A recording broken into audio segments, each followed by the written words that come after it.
Julia Kristeva, aptly characterizing herself as a female intellectual, has wielded considerable influence in literary theory by integrating insights from linguistics, psychoanalysis, and philosophy into her work. Her theories primarily revolve around the development of subjectivity in relation to language and the interplay of drives and impulses preceding language. Born in Bulgaria, Kristeva moved to France in 1965, where she studied under prominent figures like Roland Barthes, Lucien Goldman, and Claude Lévi-Strauss. By the late 1960s, she became a member of the editorial board of Tel Quel, a publication known for its engagement with structuralist and post-structuralist perspectives. Kristeva's work bears the imprint of Hegel, Freud, Mikhail Bakhtin, Lacan, and psychologist Melanie Klein.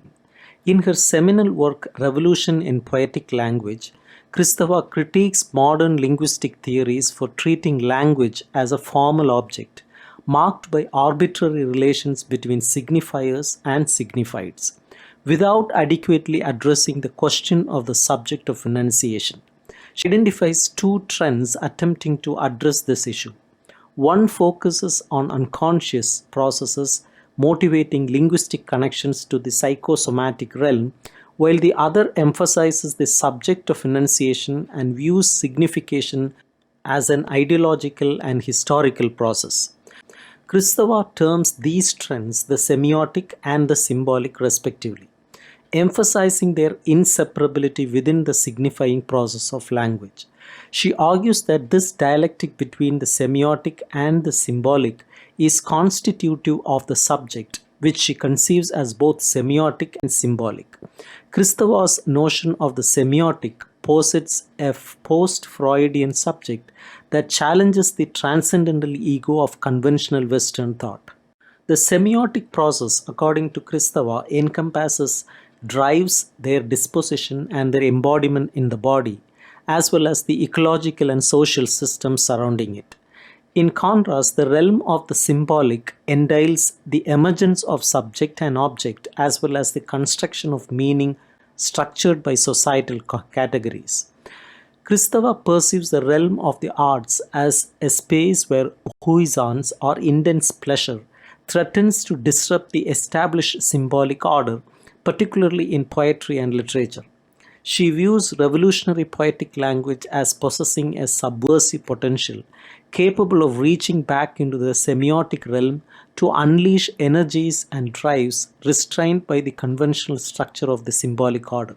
By disrupting the symbolic from within and reconceiving notions of subject, object, and their connections, this type of language has the power to open up new possibilities of meaning and signification.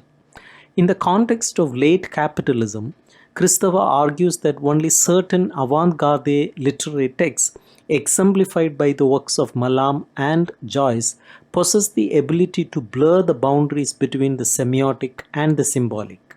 These texts can instigate social and political change by serving as sites where the explosive force of the semiotic realm expresses itself.